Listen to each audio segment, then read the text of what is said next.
Oke, selamat malam Uci dan teman-teman. Kali ini saya dan Kevin akan mempresentasikan satu tabel distribusi frekuensi, frekuensi relatif presentasi, frekuensi kumulatif kurang dari, dan lebih dari. Yang pertama, tabel distribusi frekuensi.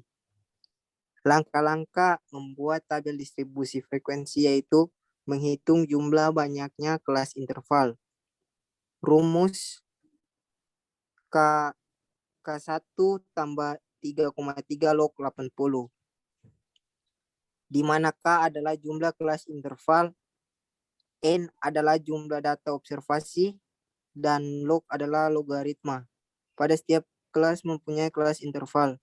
Nilai-nilai di sebelah kiri kelas interval adalah ujung bawah kelas interval 10, 20, 30, sampai 90. Dan nilai sebelah kanan adalah ujung atas kelas interval 19,25,39 sampai 100. Selain itu ujung kelas interval ada lagi yang disebut dengan batas kelas interval. Batas kelas sama dengan ujung bawah dikurangi 0,5 dan batas kelas sama dengan ujung atas ditambah 0,5. Untuk data yang dicatat hingga 1 desimal di bawah sama dengan ujung bawah dikurangi 0,5 dan batas atas sama dengan ujung atas ditambah 0,5.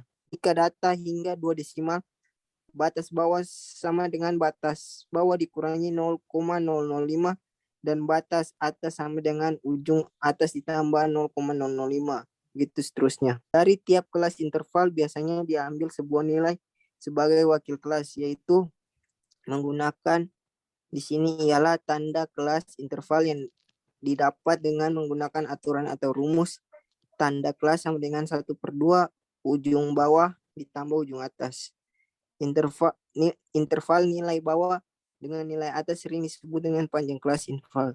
Jadi panjang kelas adalah selisih positif antara nilai batas dengan nilai batas bawah pada setiap kelas interval. Setiap kelas interval mempunyai frekuensi yang dinyatakan dengan huruf F. Sebagai contoh tabel 4 pada kelas 3, mahasiswa yang dapat nilai antara 30 sampai 39. Frekuensi jumlahnya adalah 9. Tabel frekuensi tersebut bila dibuat menjadi tabel biasa akan memerlukan 150 baris. Jadi akan sangat panjang. Kita lanjut ke tabel distribusi frekuensi relatif. Frekuensi yang dinyatakan dengan banyaknya data setiap kelas disebut frekuensi absolut, disingkat FEPS. Jika frekuensi dinyatakan dalam persen maka disebut frekuensi relatif. Penyajian data yang merubah frekuensi menjadi persen dinamakan tabel distribusi frekuensi relatif. Frekuensi relatif untuk setiap kelas disingkat FREL atau F persen. Didapat dari F per N dikali 100%. Oke, kita lanjut ke Kevin.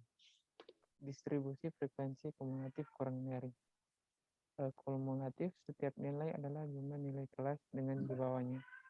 Misalnya kurang dari 61 adalah 2 tambah 3 tambah 5 sama dengan 10. Pernyataan kurang dari untuk yang terakhir adalah nilai ujung atas kelas interval terakhir ditambah dengan 1. Misalnya ujung atas untuk kelas interval terakhir adalah 100, setelah ditambah 1 menjadi 101. Oleh karena itu, kalimat terakhir adalah kurang dari 101. Distribusi frekuensi kumulatif atau lebih. Untuk memulai pernyataan atau lebih, digunakan ujung bawah dari kelas interval pertama.